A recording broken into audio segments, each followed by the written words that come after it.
Antes de mais nada,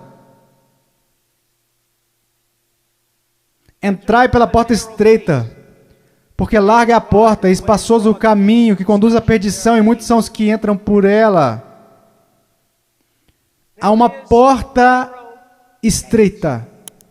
E sabe, historicamente, uma das razões pela qual eu sou um Batista do Sul é porque os Batistas do Sul sempre foram rápidos, enquanto outras denominações falharam em perceber isso. Os Batistas do Sul sempre foram rápidos em perceber que só há uma porta. Só há um Deus. Só há um mediador entre Deus e os homens, e seu nome é Jesus Cristo. E não é uma questão de múltipla escolha, não é como se todos os caminhos levassem a Roma. Como denominação, nós sempre ensinamos às pessoas o que Jesus ensinou às pessoas: eu sou o caminho, a verdade e a vida, e ninguém vem ao Pai senão por mim. Então eu louvo a Deus por isso, que a única maneira de qualquer ser humano nesta terra ser salvo é por intermédio de Jesus Cristo. Ponto final. Porque vocês precisam entender que a Bíblia diz: todos pecaram e destituídos estão da glória de Deus, e vocês não têm ideia do que isso significa. Que nascemos totalmente depravados, odiando a Deus. Que nós nunca buscaríamos a Deus, nunca iríamos a Deus, nós nos rebelamos contra Deus, quebramos toda a lei. Não é só uma questão do que você já pecou, a questão é: você nunca fez nada além de pecar. A Bíblia diz nos profetas que até as nossas maiores obras são como trapos de imundícia perante Deus. E por causa disso, você sabe o que merecemos? A ira de Deus. O ódio santo de Deus. E vocês dizem: espere um pouco, Deus não pode odiar ninguém, Deus é amor. Não, meu amigo. Você precisa entender uma coisa. Jesus Cristo ensinou, os profetas ensinaram, os apóstolos ensinaram isso. Que a não ser a graça de Deus revelada em Jesus Cristo, nosso Senhor, a única coisa que resta para você é a violenta ira de Deus, por causa da sua rebelião e dos seus pecados. Quando falam em universidades, eles sempre são rápidos em dizer: não, Deus não pode odiar porque Deus é amor. Mas eu digo: Deus tem de odiar porque Ele é amor. Veja, eu amo crianças, portanto odeio o aborto. Se eu amo o que é santo, devo odiar o que não é santo. Deus é um Deus santo, e isso é algo que os americanos esqueceram.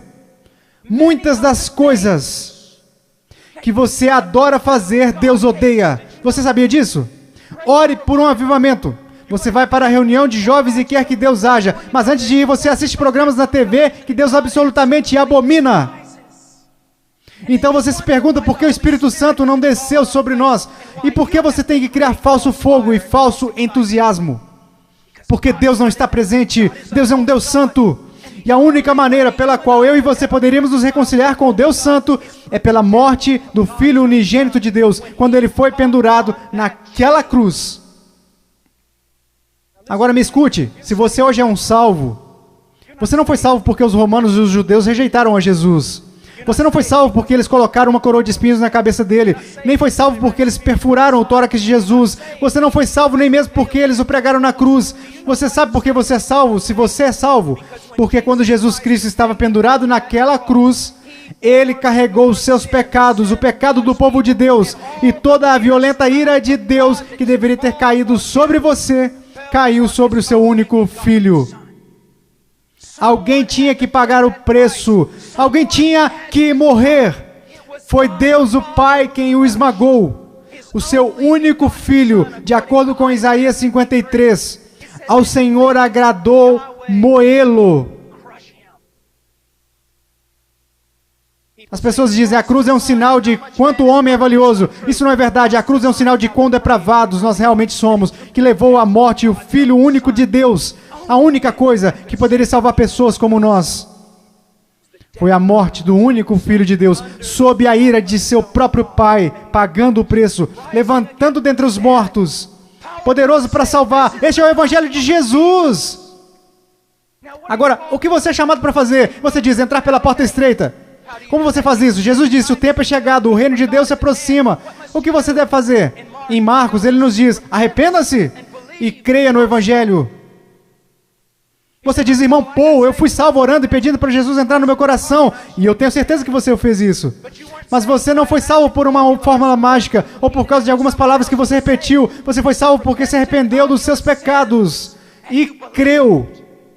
E não foi uma coisa isolada. Você continua fazendo isso hoje em dia. Porque Jesus, numa tradução mais correta deste versículo, ele falou: O reino de Deus se aproxima. O tempo é chegado. Agora, passem o resto de suas vidas se arrependendo de seus pecados e crendo em mim. A conversão não é como uma vacina. Ah, eu já fiz isso. Ah, eu me arrependi. Eu já criei. A questão é, meu amigo, você continua se arrependendo dos seus pecados? Você continua crendo? Porque aquele que começou a boa obra em vocês também a finalizará. Ele irá finalizar. Nós, os batistas, pregamos que você deve ir por essa única porta que é Jesus Cristo. Mas nós, batistas do Sul, esquecemos uma coisa. E eu quero que pastores de jovens e outros líderes me escutem. Pais, nós esquecemos um ensinamento muito importante do Evangelho. Diz que não apenas a porta é estreita, mas o caminho também é estreito. O que basicamente fazemos é conduzir uma pessoa a Cristo, ou conduzimos alguém a uma oração, e aí essa pessoa passa o resto da vida vivendo igual ao mundo. E se você quiser negar isso, eu posso trazer as estatísticas para te provar. Várias pesquisas, censos, qualquer tipo de pesquisa que você pensar, quando elas questionam a moralidade da igreja nos Estados Unidos em comparação com a moralidade daqueles que se consideram perdidos, as pesquisas não encontram diferenças.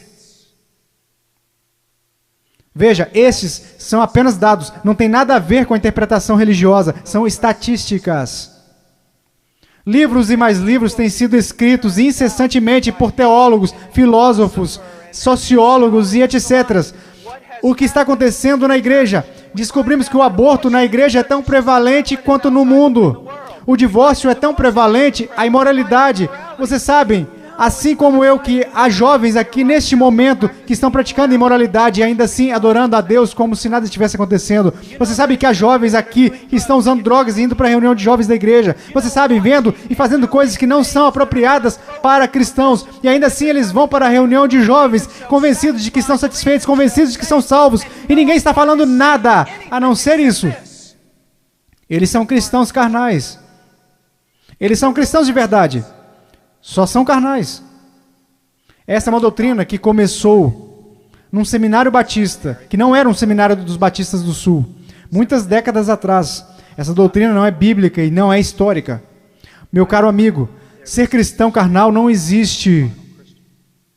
Você diz, espera um pouco, irmão Paul. 1 Coríntios capítulo 3. Não sois porventura carnais, Paulo disse. Não. Isso foi o que Paulo disse. Mas você precisa ler o livro todo para saber o que ele queria dizer. Um dos nossos problemas, juventude, escute. A maior parte do nosso cristianismo é baseado em clichês que lemos nas camisetas cristãs. A maior parte do nosso cristianismo vem das músicas e não da Bíblia. A maior parte das coisas que a gente crê ser verdade é ditada pela nossa cultura e não pela Bíblia. A Bíblia não ensina que uma pessoa pode ser um cristão genuíno e viver constantemente em carnalidade, perversidade, pecaminosidade todos os dias de sua vida. Mas a Bíblia ensina que o cristão genuíno recebeu uma nova natureza. O cristão genuíno tem um pai que o ama, que o disciplina, que cuida dele e que se importa com ele. O meu coração está quebrantado, porque vocês sabem tanto quanto eu, jovens. Não sejamos hipócritas, não vamos esconder a verdade. Há muita gente assim, você os conhece, você pode ser um deles, ou ao menos sabe que tem um no seu grupo de jovens. Eles vão às reuniões, eles fazem todas as coisas, mas em seus corações eles são tão depravados quanto se pode ser. Não há diferença, não há luz. Tudo que o mundo faz, eles também fazem, e está tudo ok. Meu amigo, isso não é cristianismo. Eles não estão correndo perigo de perder o galardão, eles estão correndo perigo de ir para o inferno. Eles não conhecem a Deus. O que nós ensinamos? Quando foi a última vez que você ouviu alguém falar que não existe apenas uma porta estreita, mas também um caminho estreito? Jesus indica que um dos principais sinais para saber se você é um cristão genuíno é se você caminha no caminho estreito. Você sabe qual é o sinal para saber se você é um cristão na América? Você fez uma oração alguma vez. Não é incrível? O que você se pergunta quando duvida da sua salvação? Se você fez uma oração de salvação uma vez, o que as Escrituras ensinam? Examine a si mesmo. Testifique nas Escrituras para saber se você está na fé, porque um cristão será diferente. Estou dizendo que um cristão está sem pecado? Não, porque aprendemos em 1 João que os cristãos pecam. E se dissermos que não conhecemos o pecado, não conhecemos a Deus, não andamos na luz. Então qual é a diferença? Aonde eu quero chegar? Eu estou chegando até aqui. Se você é genuinamente um cristão nascido de novo, um filho de Deus, você irá caminhar pelo caminho da justiça, como um estilo de vida. E se você se desviar desse caminho de retidão, o Pai irá até você. Ele irá te disciplinar. Ele vai te colocar de volta naquele caminho. Se você professa que entrou pela porta estreita, mas você continua andando pelo caminho largo, assim como todos da sua escola, assim como todos que são carnais e depravados, a Bíblia quer que você saiba que você deveria ficar terrivelmente amedrontado. Porque você não conhece a Deus. Eu temo homens que passam a maior parte de suas vidas dizendo a outras pessoas que elas são salvas. Eu tenho temor por vocês, se vocês já fizeram isso. Você não diz às pessoas que elas são salvas, você diz a elas como serem salvas. Deus as diz se elas são salvas. O que nós esquecemos de acreditar é que a salvação é uma obra sobrenatural de Deus. E aqueles que estão sendo genuinamente convertidos e regenerados pelo poder do Espírito Santo serão novas criaturas. A Bíblia diz, pelo que se alguém está em Cristo, nova criatura é.